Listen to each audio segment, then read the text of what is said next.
Di sini saya menjelaskan apa itu e-commerce dan jenis-jenis e-commerce.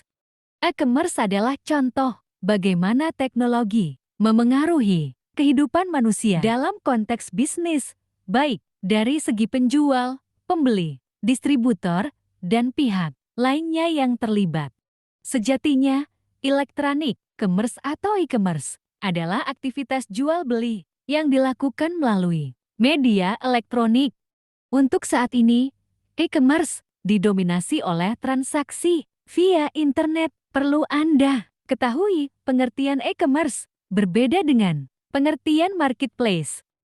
Marketplace adalah salah satu komponen dari e-commerce. Fungsi marketplace adalah sebagai penghubung penjual dan pembeli di jagat maya.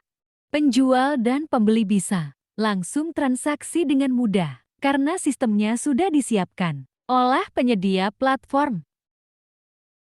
Jenis-jenis e-commerce yaitu: pertama, B2, B business to business. Pada jenis ini, perusahaan menjual produk atau jasa kepada perusahaan lainnya. Dalam model ini biasanya pembeli memesan barang dalam jumlah besar. Contohnya sebuah perusahaan garment membeli bahan kain dalam jumlah besar dari sebuah produsen. Kedua, B2C business to consumer. B2C berarti perusahaan menjual produk atau jasa langsung kepada konsumen. Umumnya, pelanggan jenis B2C membeli dalam jumlah sedikit. Contohnya Anda membeli keperluan sehari-hari di sebuah toko. Ketiga, C2C consumer to consumer. Kebalikan dari B2C, jenis ini memiliki skenario di mana ada seseorang menjual produk atau jasa kepada sebuah perusahaan. Contohnya, ada seorang fotografer menawarkan jasa foto direksi ke sebuah perusahaan. Keempat, B2A Business to Public Administration. Untuk model ini mirip dengan B2B, tetapi pelakunya adalah bisnis dan lembaga pemerintah. Contohnya jasa pembuatan sistem CCTV untuk keamanan gedung instansi pemerintahan.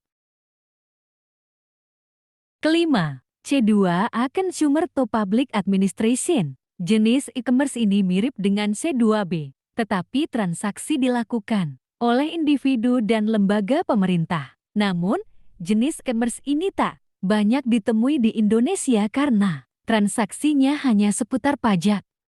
Keuntungan e-commerce: pertama, bisa menghemat waktu. Kedua, lintas wilayah lebih mudah. Ketiga, tidak memerlukan modal besar. Keempat, fleksibilitas. Kelima, dapat berkembang menjadi bisnis yang lebih besar. Keenam, mempermudah pemasaran produk. Ketujuh, kemudahan pembayaran. Kedelapan, praktis mencatat transaksi. Kesembilan, menyediakan kemudahan fitur di website. Kerugian e-commerce: pertama, memerlukan strategi pengiriman yang efisien. Kedua, membutuhkan jaminan optima, keamanan, dan perlindungan terhadap penipuan. Ketiga, tingkat pengembalian barang lebih tinggi. Keempat, persaingan tinggi. Strategi e-commerce: strategi pemasaran yang dapat digunakan para pelaku bisnis dengan menggunakan e-commerce yaitu: 1. Kenali pelanggan. 2. Melakukan promosi secara terus-menerus. 3. Menerapkan SEO. 4. Mengutamakan pelanggan. 5. Memanfaatkan media sosial untuk promosi.